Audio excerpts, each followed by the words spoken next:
yang harus senantiasa kita jaga dengan takwa dan dengan akidah yang benar tentunya. Dan pada kajian yang lalu saya sampaikan tentang nubuat Nabi Muhammad SAW dalam perjanjian lama dan perjanjian baru, di mana disimpulkan atau kesimpulannya adalah bahasanya utusan yang datang itu adalah manusia, bukan roh tanpa tubuh. Kemudian dia membawa wahyu yang tidak dari dirinya sendiri, bagaimana firman Allah, wa may yantiqu 'anil hawa in huwa illa wahyu yuha. Tidaklah Nabi itu mengucapkan kecuali wahyu yang diwahyukan. Kemudian Nabi itu menggenapi kebenaran dan hukum Allah di muka bumi. Dan faktanya sampai hari ini hukum Islam itu masih ada. Kemudian yang keempat, memuliakan Nabi Isa, tetapi dengan menjelaskan bahwasanya Nabi Isa itu mengajarkan ketauhidan. Jadi bukan apa istilahnya, mengajak kepada Trinitas, bukan. Dan kemudian memuliakannya juga menyatakan bahwasanya Nabi Isa itu lahir dari seorang ibu yang suci, bukan seorang ibu yang berzina sebagaimana tuduhan orang Yahudi. Makanya orang Yahudi sampai detik ini nggak pernah mau beriman kepada Nabi Isa karena mereka merasa ada hal yang tidak sesuai dengan nubuatnya. Nah, kemudian yang kelima, bahwasanya Nabi itu membawa cahaya bagi semua bangsa. Yakhrujuna minadh dhulumati ilan nur. Bahwasanya Nabi itu mengeluarkan umat manusia dari kegelapan menuju cahaya, dari zaman jahiliyah menuju zaman yang terang benderang. Dan itu fakta sejarah, nggak bisa dipungkiri. Kemudian datang dari bangsa selain Israel, sampai dikatakan bahwasanya yang akan datang adalah saudara kalian, bukan dari kalian. Nah, semua sifat ini cocok dalam sifat Nabi SAW dan ditegaskan dalam Quran surat Shaf ayat 6, wa mubassiron bi rasulin ya'ti min ba'di ismuhu Ahmad. Jadi itu pernyataan Isa Al-Masih yang diabadikan di dalam Al-Qur'an, dan ayat Alkitabnya sudah saya jelaskan bahwasanya aku datang, salah satunya adalah untuk memberi kabar gembira tentang datangnya seorang rasul sesudahku yang namanya Ahmad atau Muhammad atau yang terpuji, Perikletos, orang yang terpuji. Dalam bahasa Ibraninya Muhammadin, tapi sudah diganti dari Perikletos, Periklatos, sang penghibur. Sudah penghibur, otomatis siapa aja yang kalau istilah penghibur bisa masuk. Pedangdut ya bisa, badut ya bisa, gitu kan. Penyanyi ya bisa, gitu kan. Tukang sulap ya bisa, gitu.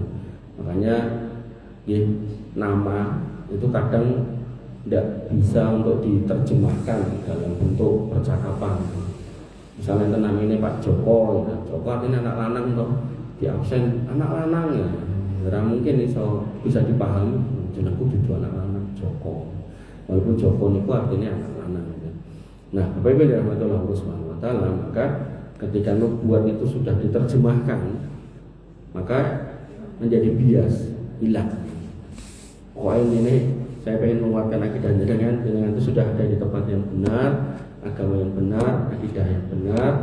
Nah, dalam hidup kita itu hakikatnya sebenarnya cuma menanti dua hal, menanti waktu sholat sama menanti waktu dipanggil Allah.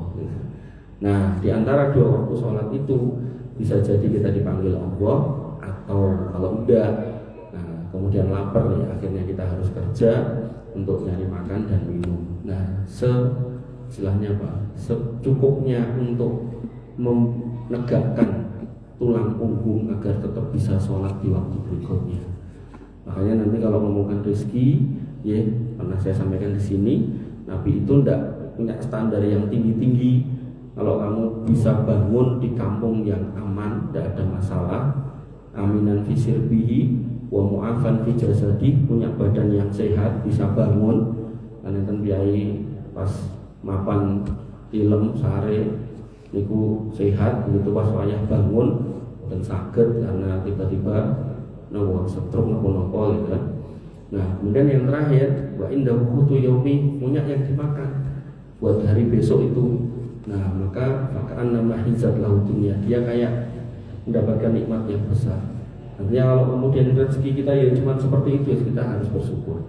Kok luwih kokeh, ternyata cukup bumanan 10 tahun misalnya gitu kan. Nah, maka disitulah kita wajib zakat kalau memenuhi nisabnya dan haulnya, kemudian infak sedekah, nah syukur-syukur wakaf.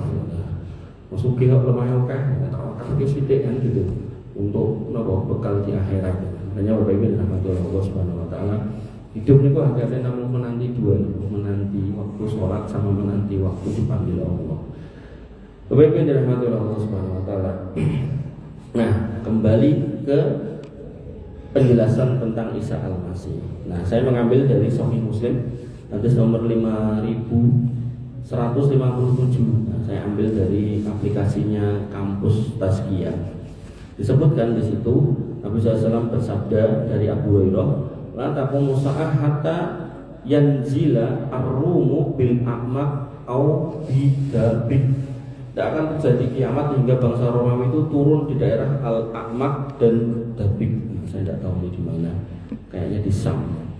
Fayakhruju ilaihim jaisu minal Madinah min khiyari ahlil ard yauma idin.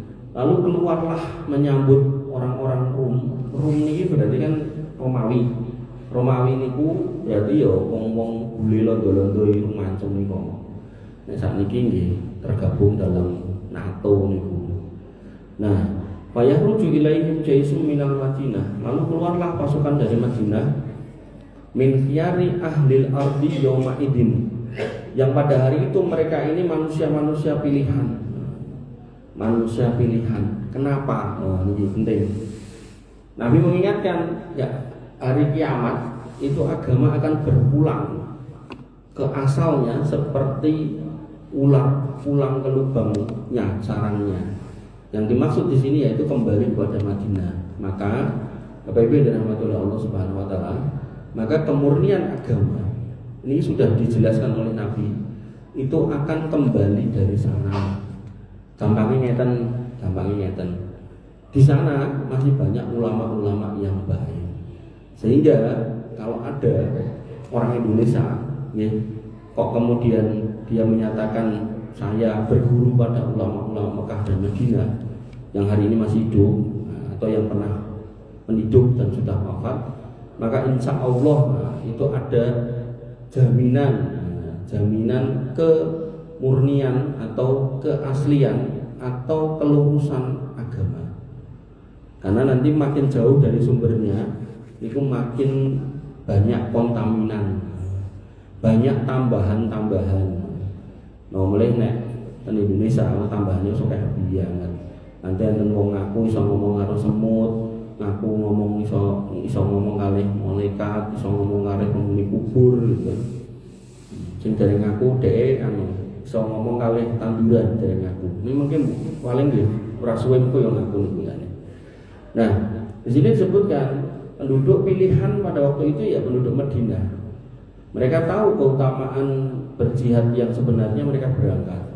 Faida tasofu qalatir Rum. Ketika mereka saling berhadapan-hadapan dua pasukan besar ini, orang Romawi berkata, "Khallu bainana wa bainal ladzi sabau minna nuqatilhum." Biarkan kami melawan orang yang dulu ditawan dari kami.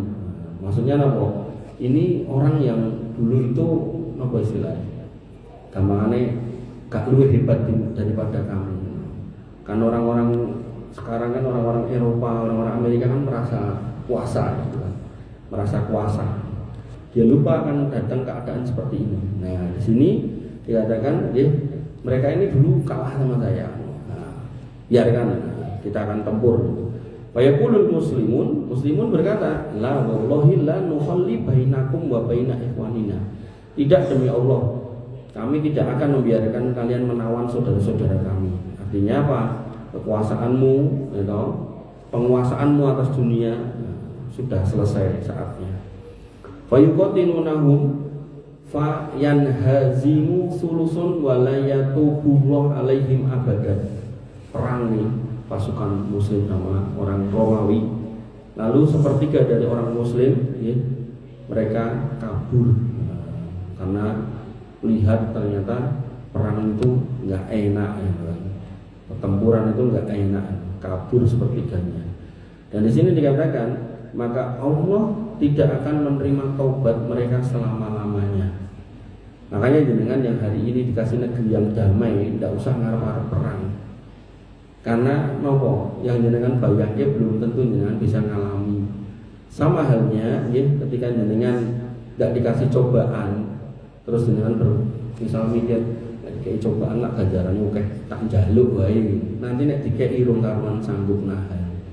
Makanya ya, para sahabat itu gelisah kalau tidak dapat cobaan, mereka juga tidak pernah minta cobaan.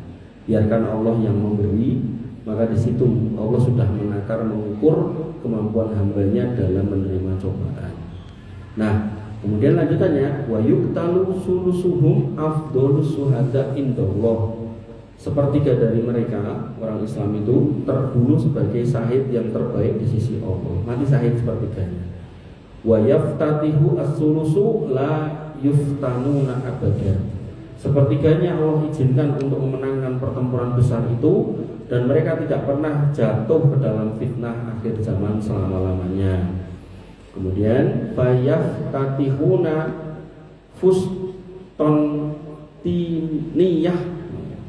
Fustantiniyah itu loh. Dan mereka akan membuka Konstantinopel. Fustantiniyah itu Konstantinopel. Babainama hum tasimunal ghanaima qad allaku suyufahum bizaitun. Ketika mereka sedang membagi-bagikan rampasan perang, kan dalam perang itu nek sing menang itu yang dibawa oleh pasukan lawannya itu menjadi miliknya.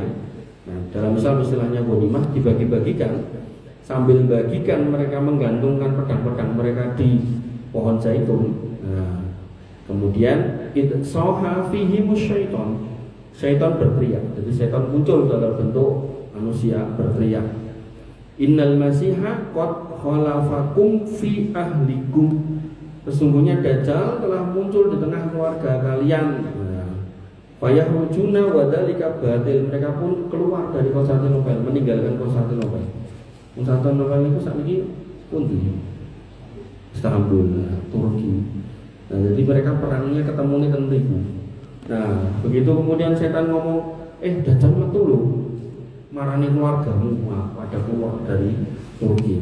Nah, tapi di sini dikatakan wadzalika batilun, itu cuman kedustaan dari syaitan. Nah, pertanyaannya, ini nanti apa sudah?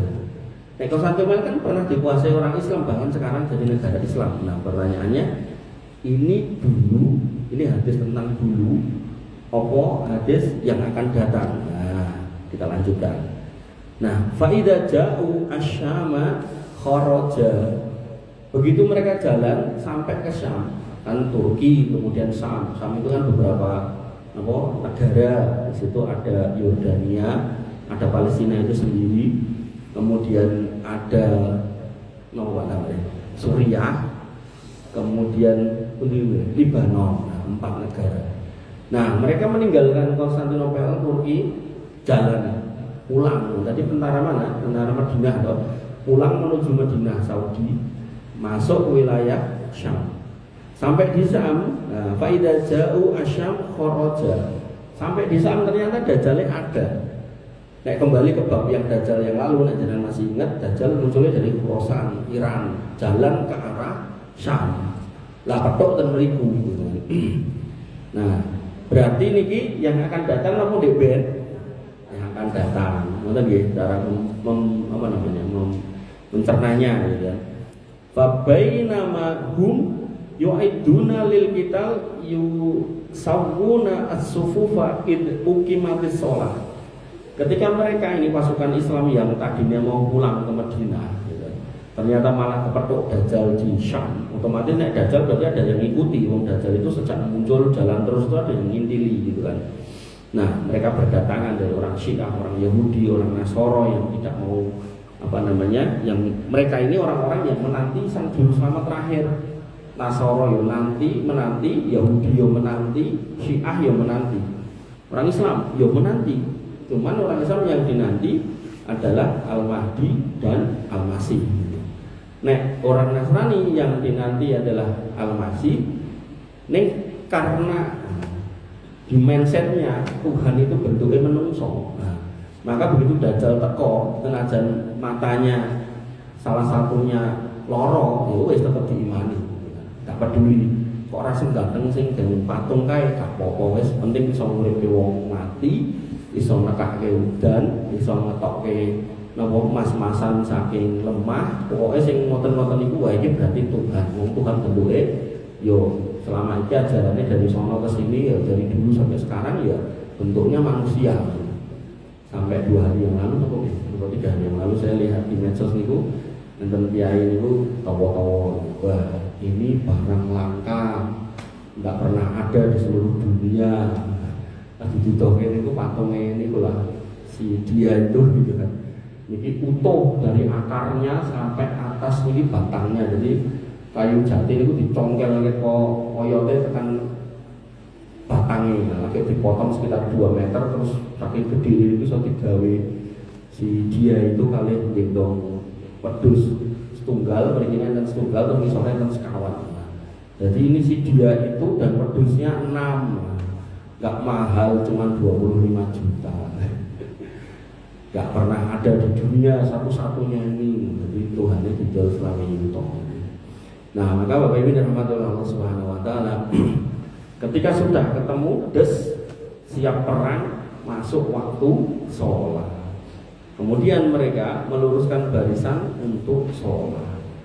Ini menunjukkan dalam kondisi sholat mawon jenengan dalam kondisi perang mawon mereka menjalankan sholat nopo meleh awake dhewe mboten perang ya kudu sholat.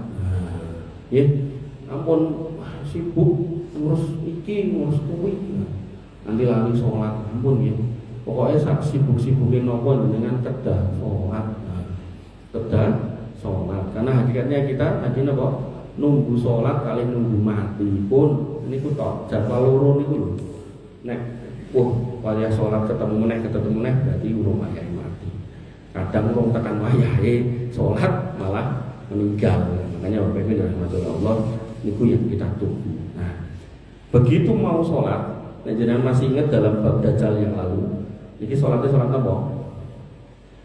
Fayanzilu Isa ibnu Maryam sallallahu alaihi wasallam fa amma turunlah Isa bin Maryam lalu ia mengimami mereka. Nah, jangan masih ingat di bab Dajjal yang lalu. Niki sholatnya sholat apa? Apa tambahin? Masa yes? Sholat apa? Asar. Sholat subuh. Sholat subuh. Turun. Pas mau mulai sholat, misalnya turun. Fa idza ra'a aduwwullah zaba kama yadubu al-milhu fil ma'. Ketika musuh Allah Dajjal melihatnya, maka ia akan meleleh seperti garam yang larut dalam air. Dalam hadis yang tentang Dajjal yang lalu, jangan masih ingat lagi, Isa Al-Masih imamnya ini yang imami namanya Imam Mahdi, yang keluar dari Madinah bersama pasukan itu yang mimpin Imam Mahdi.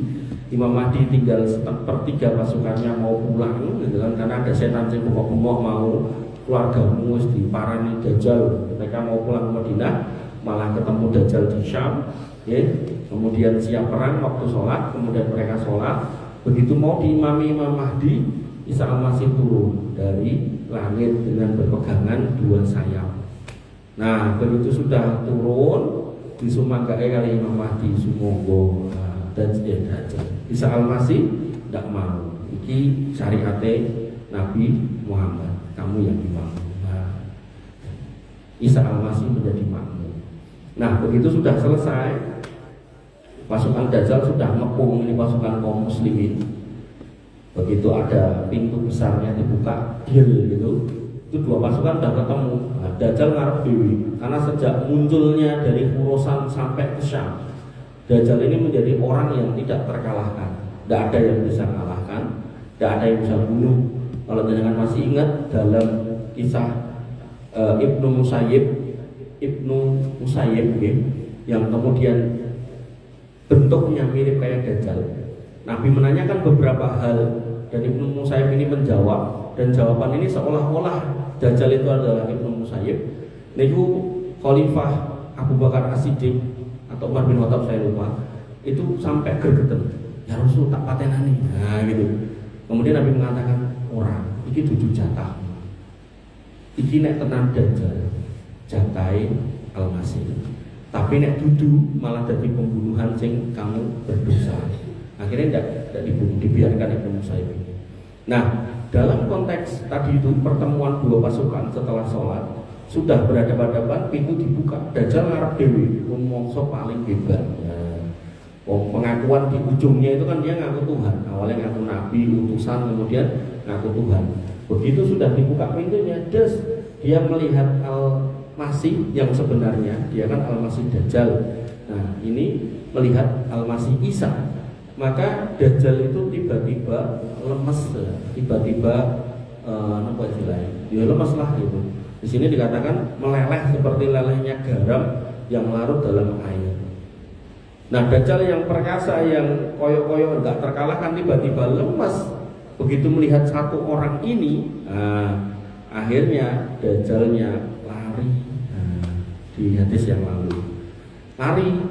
Disitulah kemudian pasukan Dajjal itu kocar kacir, diselesaikan sama kaum muslimin. Dajjal ya dikejar sampai akhirnya ketemu di Babulut, pintu Lut, kemudian dibunuh di situ. Nah, lanjutan hadisnya di sini, falau tarokahu lan dzaba hatta yahlika.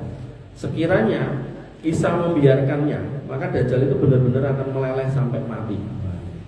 Lemes pelok nanti mati. Itu film dalam dia ini film Superman itu loh. Delok aku sing kena ijo lho.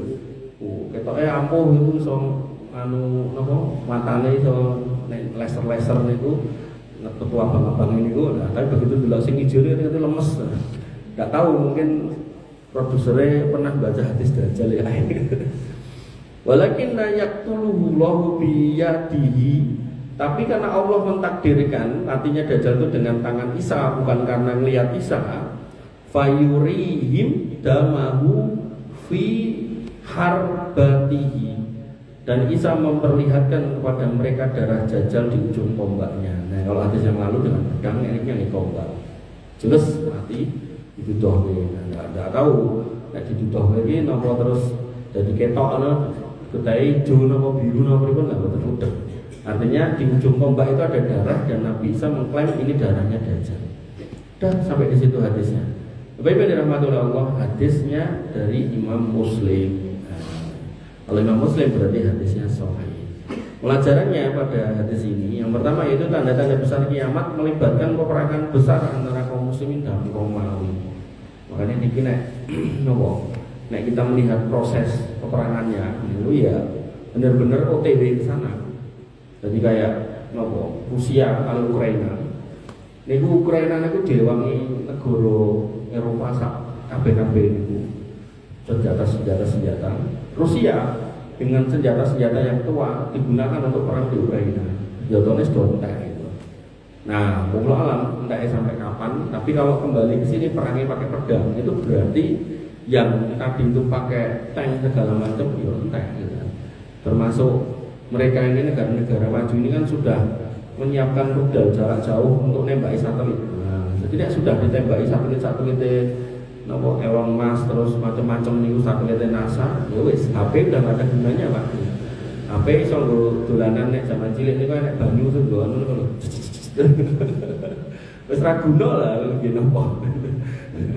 Makanya Bapak Ibu dari Allah. Ya, itulah dunia ini.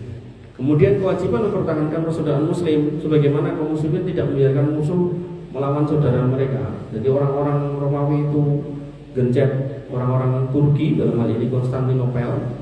Kan memang dari Eropa itu kan satu-satunya sing negara muslim, setahu saya ya, itu Turki itu, kemudian nanti ada Albania, ada Bosnia gitu kan. Tapi yang kembali ke hadis ini ya, bisa dibilang nopo istilahnya kemungkinan gitu kan, mereka itu pengen menguasai lagi Konstantinopel sebagai simbol kekuasaan pada masa lalu. Makanya kan pausnya ini kan datang ke Inggris, mendatangi beberapa pendeta Anglikan. Itu setelah kedatangannya, tidak tahu dia ngomong apa. Setelah kedatangannya itu ada 300-an pendeta Anglikan itu masuk Katolik. Yang belum lama gitu kan, pausnya ke Masjid Biru. Dia tidak tahu niatnya apa gitu kan, tapi masuk masjid gitu kan. Dan orang-orang Asoro Indonesia khususnya itu banyak yang berkomentar. Saya komentari kira-kira gini: mari kita kembalikan lagi Hagia Sophia kepada bentuk asalnya, yaitu gereja gitu. Nah, jadi koyok istilahnya kayak ini dulu tondo-tondo gitu. Nah, makanya Bapak Ibu rahmatullah Allah Subhanahu wa taala. Tapi ya presidennya nggak pengen kalah pamor ya. Jadi pausnya tekawan itu disambut dengan deretan pasukan Turki, tapi dikai klambu tentara Islam Turki Utsmani dengan baju besi dan kupluk-kupluknya besi itu yang dulu pernah melawan orang-orang Salibis. Jadi benar-benar istilahnya? Yo pertemuan yang dingin jane, tapi koyo ngetok kayak ada tensi gitu loh, tensi menunjukkan aku duwe kok kekuatan itu. Makanya Bapak Ibu rahmatullah Allah Subhanahu wa taala. Turki hari ini kan diperhitungkan banget di kancah negara-negara dunia karena punya alutsista yang luar biasa, bisa bikin pesawat sendiri, bahkan drone-nya itu terkenal drone yang mematikan. Sampai negara Armenia ketika menyerang Azerbaijan itu kalang kabut mau dikirimi drone-nya Turki, drone yang bentuk pesawat cilik itu. Nggak ngirim tentara, cuma dikirimi drone, bus kalang kabut. Armenia bunga-bunga minta tolong Rusia mau gitu. Karena Armenia yang memulai mengekspansi, mengokupasi, pengen merebut wilayahnya Azerbaijan. Azerbaijan punya kerjasama sama Turki, nah Armenia punya kerjasama sama Rusia. Nah Rusia mau. Makanya berbeda dengan Allah Subhanahu wa taala. Pokoknya selama jenengan masih di Indonesia dengan damai, banyak-banyak ibadah, karena memang dunia makin tua. Oke, rusak dunia dan di mana-mana gitu. Dan kalau ada orang yang nyalahkan itu karena bencana, itu sebuah kalimat yang luar biasa mengerikan ya.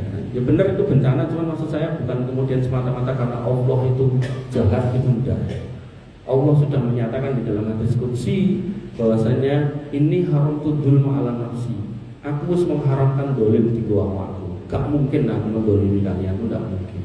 Wa ja'altuhu bainakum muharraman, dan aku haramkan buat kalian tidak boleh saling mendolimi. Fala tadzalamu, dan jangan pernah berbuat dolim. Nanti dalam ayat-ayat yang lain dikatakan Allah pun tidak pernah wa mauqahu bidzalamin lil abid. Allah tidak pernah mendolimi hambanya. Maka kenapa kok ada bencana? Ya bima kasabat aidinas, karena kelakuan manusia itu sendiri. Makanya itu tersembunyi pinggir jalan, hutannya rimbun, belakangnya gundul kota gitu. Nah, wa makarallahu khairul makirin. Manusia bermakar, delek-deleknya itu, tapi Allah punya makar yang lebih dahsyat. Dikirim hujan itu, tersingkaplah kedustaan manusia yang sudah menghabiskan alam itu. Kayunya gelondongan terus diketoki api-api gitu kan. Makanya ya manifidina azani Allah wa iyyakum. Ya jadi manusia itu tidak usah kemudian serakah. Itu belum lagi nek ngomong tentang fikih kisos ya, tentang hudud. Mereka membajak hutan kemudian akhirnya menyebabkan kematian ratusan, nggak tahu hari ini benar ya, kemarin 600 mungkin 1000, wah udah 1000. Nah itu nek cara hukum Islam itu pelaku-pelakunya itu harus dikisos, hukum mati itu. Makanya berbeda rahmatullah Allah Subhanahu wa taala. Itulah manusia gitu. Makanya kita di sini dikatakan tentang pelajaran hadis tadi bahwasanya kesabaran dalam menghadapi fitnah dan menjaga keimanan hingga akhir. Jadi kita harus sabar. Jangan jadi orang Islam yang harus sabar. Orang didik ya sabar. Pokoknya akidah ya siki gitu kan. Salat ya sabar. Aku sholatnya Allah ya ini kita ya semuanya ya sabar gitu kan. Aku pengen sugih orang kafir kayak ya enggak bisa. Karena orang kafir itu semakin dia berbuat baik, Allah balas kebaikannya di dunia. Tapi untuk orang Islam, misal dia berbuat baik, kita berbuat baik, maka balasannya bisa dibalas di dunia, bisa ditunda di akhirat.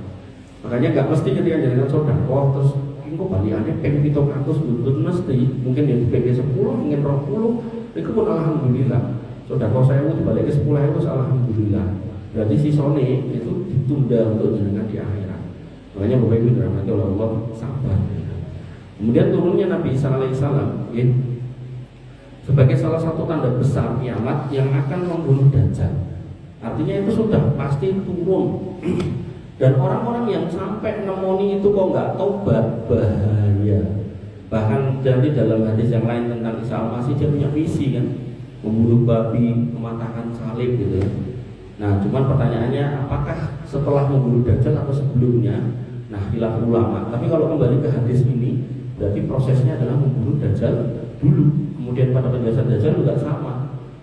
Ya, nek membunuh Dajjal dulu, berarti kan orang-orang yang menanti Isa al-Masih, mereka sudah mengikuti Dajjal. Kan sebuah kerugian. Makanya pentingnya punya ketulusan dalam beriman itu. Sehingga orang-orang yang tulus dalam mencari Tuhan, dia akan ketemu Tuhan dengan baik. Tapi ini enggak tulus, wes penuh pertimbangan. Mau aku jadi orang Islam, mau sholatnya pengen 5, ini ada dia ngomong ini ibadahnya sedino pisan. Padahal nek mau jujur, di dalam Alkitab itu ada perintah untuk sholat sehari 3 kali, Pak. Makanya nanti ada ketika masa gereja awal itu ada namanya Kristen Ortodok, yang hari ini dia masih eksis di Indonesia, mulai ada. Yang mana mereka mengklaim ritual kita itu enggak kayak yang itu orang nyanyi-nyanyi ngomong, tapi membaca kitab suci dan kemudian sholat mereka gitu. Dan mereka enggak segan mengatakan sebelah kono salah gitu. Makanya Bapak Ibu dan Allah Subhanahu wa taala, itulah dinamika. Bahkan ya, sekte itu enggak cuma 500, sebagian ahli itu mengatakan sampai 5.000 sekte Nasrani. Umat ya. Makanya saya kalau ngomongin sufi itu ada 1000-an sekte, 1000-an torikoh. Jadi kan ajeng mengatakan iki sing luwih bener kae sing salah, sing pundi sing bener. Enggak ada jalan Islam menuju ke sana dengan cara-cara kayak gitu loh. Sing mubeng, sing muter-muter, sing nyanyi-nyanyi, yang pakai apa namanya baju kayak rok pecine dhuwur kok muter-muter tak bisa. Maka kembali kepada Al-Qur'an dan Sunnah, tidak akan ketemu jalan itu.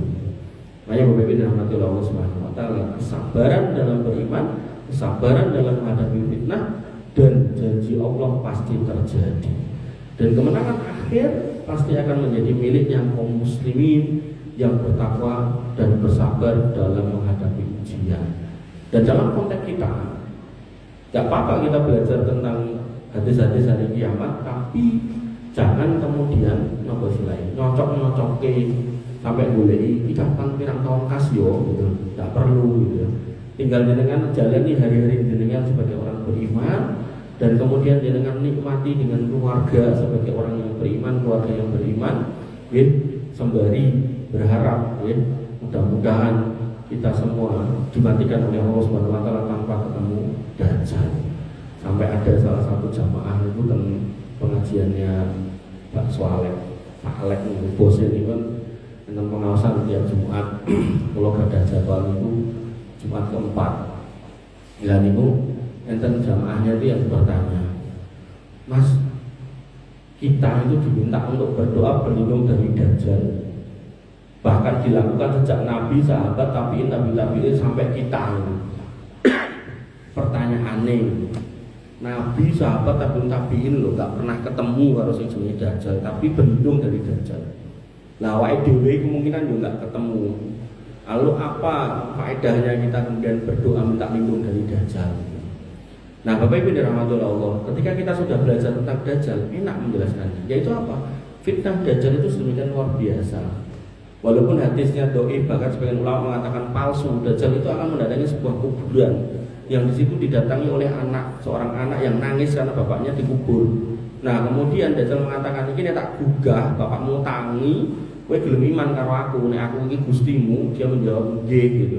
Akhirnya digugah bapaknya tangi. Maka saya jawab waktu kajian itu, bahwasanya kita diminta berlindung dari Dajjal. Mudah-mudahan dengan kita sering mengucapkan itu setelah doa, setelah tasawuf akhir, harapannya nanti nek kita mati, sanes kuburan kita yang dipilih, gitu kan. Biar kuburannya wong liya bae, gitu kan. Nah, ternyata setelah saya cari jawabannya dari para ulama, dari syarah-syarah kitab itu, dari hadis dan seterusnya, maka kesimpulannya ternyata para ulama mengatakan fitnah dajjal itu bukan mung dajjal ketika muncul tok niku mboten. Bahkan Nabi mengatakan fitnah terbesar sejak manusia diciptakan sampai hari kiamat itu adalah fitnah dajjal. Maka ulama menjelaskan maksudnya adalah fitnah yang semodel dengan dajjal. Yaitu napa? Wong ngaku-ngaku wali, ngaku-ngaku sakti, ngaku-ngaku hebat, ngaku-ngaku cerah karo Gusti Allah, ngaku bisa ngomong sama Allah, ngaku lihat Allah, ketemu Allah, kan kathah piye ngoten niku to. Ada yang ngomong mimpi Allah, ketemu Allah, ada yang ngomong dalam kondisi melek, ngobrol dengan Allah, ada yang ngomong bisa nelpon Allah, ada yang ngomong punya dzikir wirid tertentu yang nanti kalau diucapkan Allah akan mencari dirinya, ada yang ngomong ada yang ngomong jadi Jibril, ada yang ngomong iso ketemu Jibril, ada yang ngomong jadi Bunda Maria, ada yang ngomong anaknya adalah Isa Al-Masih, ada yang kayak banget. Dan itu orang Indonesia ya kayak banget gitu. Kayak banget Nabi Jawa enten, Nabi Bugis enten, Nabi Sunda enten gitu kan. Komplit gitu kan. Makanya Bapak Ibu dan Allah, kita minta lindung dari dajjal. Ternyata dijelaskan oleh para ulama, jangan sampai ada orang towo-towo sing ngoten niku kita kepencut. Dimas Kanjeng pun medalnya menjoro, aku dengan mriko ten Banyuwangi napa Jember niku pengen gandake duit. Wis kesel dadi orang duwe pengen gandake duit. Saking jahilnya orang itu sampai pengen gandake napa lemah gitu, Bro. Gawa sertifikat tolong digandake gitu. Padahal niku nek nganti digandake berarti kan bumine dadi loro niku membelah dadi dua. Udah gak masuk akal dan orang pun percaya enten ponari sing paitan watu dicelup-celupke wonge percaya. Mas naudzubillah. Subhanallah. Makanya Bapak Ibu dan Allah Subhanahu wa taala di sini dikatakan kemenangan panjenengan adalah ketika istiqomah di atas takwa dan akidah yang benar dan sabar dalam menghadapi ujian. Ujian mungkin datang dari pasangan, mungkin datang dari putronya, mungkin datang dari tanggonya, sedereknya, mungkin datang dari diri kita sendiri. Nah, maka sabar ben boten gagal dalam ujian. Ujian itu kan pengennya kudu lulus, putrane nek ujian sekolah sinau ben munggahan ngoten tok. Nah, maka harus sinau. Nah, sinaunya di mana? Majelis ilmu. Bagaimana jenengan akan selamat dari fitnah yang niku, yang menerjang niku, kalau tidak belajar di majelis ilmu yang disampaikan di dalam Al-Quran dan Sunnah. Yang ada nih, yang menit oh 6, terus mulai mundur gitu, sampai itu. Nah kemudian Bapak Ibu dan rahmatullah, terakhir di sini disebutkan keutamaan atau pelajaran dari hadis tadi, yaitu adanya keutamaan jihad dan syahid di jalan Allah yang akan mengangkat derajat seorang hamba tinggi. Tingginya seperti apa? Orang yang mati syahid itu, dia di kuburan gak ditanyai mungkar nakir. Kemudian ketika dibangkitkan di hari kiamat, dia akan jauh dari susahnya hari kiamat, goncangannya, panasnya, huru-haranya, dia akan selamat. Kemudian hisab mizan dia gak perlu menjalani. Kemudian di Telaga Kausar mendapatkan tempat yang istimewa. Kemudian ketika kebagian syafaat, dia bukan lagi orang yang mendapat syafaat, justru dia yang memberikan syafaat. Syafaat ini kan itu syafaat Nabi Muhammad, kemudian syafaat as-siddiqin, orang-orang yang sejak awal masuk Islam itu tidak pernah mengingkari sedikit pun syariat, orang pernah tekok ngopo to dadak ngene, tidak pernah. Kayak Abu Bakar tidak pernah. Pokoknya kabeh yang ada dalam Islam itu benar dari awal sampai akhir. Anggar kuwi Quran tak imani, anggar kuwi hadis sahih tak yakini, udah titik, itu orang siddiqin. Ya bisa juga jenengan kalau jenengan ada di wilayah niku gitu. Tapi nek sok-sok ragu gitu. Aku salat yang ini kok uripku mung ngene. Nah, nek pun mulai muncul niku, iku siddiqine niku geser sik. Ada peluang yang lain. Nah, kemudian syafaat para nabi selain Nabi Muhammad, kemudian syafaat orang-orang yang mati syahid. Nanti mereka nanti malah ngasih syafaat. Nah orang yang mati syahid nanti dikasih khusus untuk 70 orang anggota keluarganya. Di beberapa tempat saya sampaikan umumnya kita niku nek kon milih keluarga niku kelingane paling mung 20 30 ya wis lah 40. Paling boten tersehatan slot 20 tekan 30 yang mungkin kita itu lupa keluargane niku sinten gitu. Nah, akhirnya paling gampang saudara muslim. Artinya ngeten, ketika ada orang Palestina yang mati dibunuh oleh orang Bani Israel, mereka mati syahid. Kok kemudian jenengan ngirim donga, jenengan ngirim bantuan, apakah berupa barang ataukah berupa makanan ataukah berupa duit gitu kan. Nah, mereka nanti mensyafati keluarganya, mus entek keluargaku. Arep syafati Pak lho, Pak mati syahid. Arep syafati bojone garwane ya mati syahid, putrane mati syahid. Akhirnya saya digoleki napa? Saudara sesama muslim. Oh, kaya wong Indonesia ngirim bantuan. Sematan ugi niki piye-piye yang kena banjir itu kan juga napa? Mati syahid. Mati syahid selama dia itu muslim, ya, beriman kepada Allah, tidak berbuat kesyirikan, mati syahid insya Allah. Nah, kayak syafaat keluarganya, ki anake mati syahid. Bojone yo mati syahid. Sampai enten ibu-ibu niku ten dhuwur wit ngomong, "Wah, saya belum lihat suami saya, anak saya." gitu. Nek kucing kali kewan liyane wis ben anak bojo rung ketemu ya. Ternyata mungkin sudah meninggal, mati syahid. Arep disafaati ya, ternyata dia juga mati syahid. Akhirnya paling gampang nopo sing goleki? Ya orang-orang sing bantu donga, bantu finansial, bantu makanan dan seterusnya. Makanya Bapak Ibu rahmatullah Allah Subhanahu wa taala. Niku dalam bab syafaat itu mati syahid. Kemudian nanti peluang jenengan mati syahid bisa. Kemudian yang berikutnya yang kelima yaitu syafaatnya para sholihin. Ini kan jadi orang-orang sholih, orang-orang yang takwa sampai akhirnya hidup di jalan takwa, meninggal di atas takwa, mati husnul khotimah, maka Allah sayang dengan jenengan, dipilihkan hari yang terbaik, meninggal di hari Jumat atau mungkin di saat-saat terbaik, barangkali pas poso Ramadan lagi sujud kok meninggal. Enten jamaah kula teng daerah Karanganyar itu bar tarwih, apa pas tarwih nih geblak serangan nopo ngoten geblak bil ya niku dipetoten Kostati jam 7.00 pun ngeten. Insyaallah mati syahid di bulan yang baik, di saat yang baik, dengan cara yang baik. Sholihin niku dikasih kesempatan untuk memberikan syafaat. Nah, kemudian yang keenam yaitu syafaat para malaikat, yang ketujuh syafaat Allah Subhanahu wa taala. Nah, Bapak Ibu rahmatullah Allah, syafaat, kemudian telaga, kemudian dia naik ke sirat, di atas sirat selamat dengan mudah, kemudian tinggal milih pintu surga. Pintunya ada 8 khususon buat orang yang mati syahid, yaitu pintu al-jihad. Masuklah dia lewat situ dengan melenggang tanpa ngantri yang sifatnya berjubel dengan orang-orang yang lebih banyak.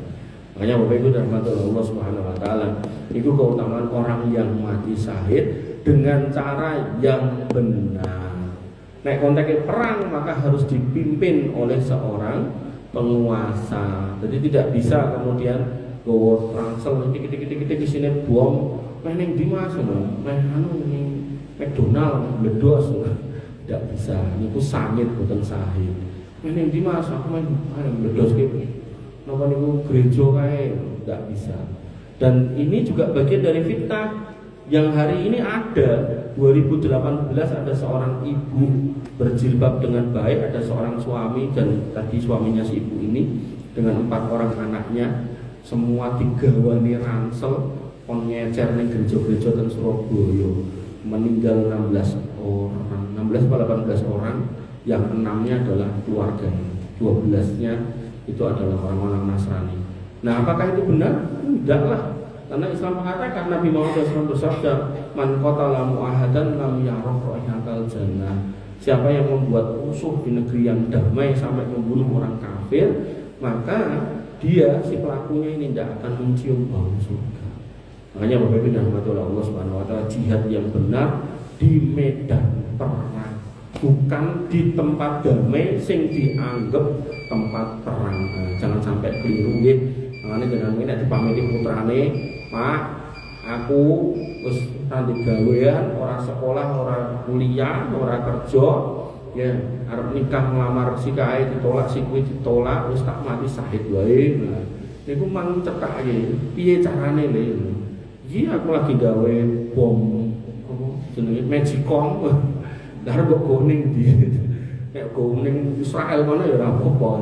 Ora Pak, ning gereja ono kan lho Pak, sing cedake Islam.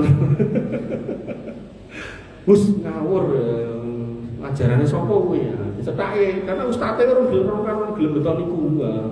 Makanya jenengan harus hati-hati nggih. Dan ustaz-ustaz sing ngajari ngoten niku ten Nusa Kambangan, tesih urip biyen-biyen mboten mati syahid ya. Ten mriku. Makanya Bapak Ibu rahmatullah Allah, hati-hati itu fitnah akhir zaman. Makanya kita sering minta berlindung dari Dajjal. Salah satu hikmahnya diantara yang dijelaskan para ulama, karena banyak orang yang aneh-aneh mengatasnamakan agama. Kurang lebihnya saya minta maaf. Alhamdulillah subhanallahi wa bihamdihi asyhadu an la ilaha illa anta astaghfiruka wa atubu ilaik. Assalamualaikum.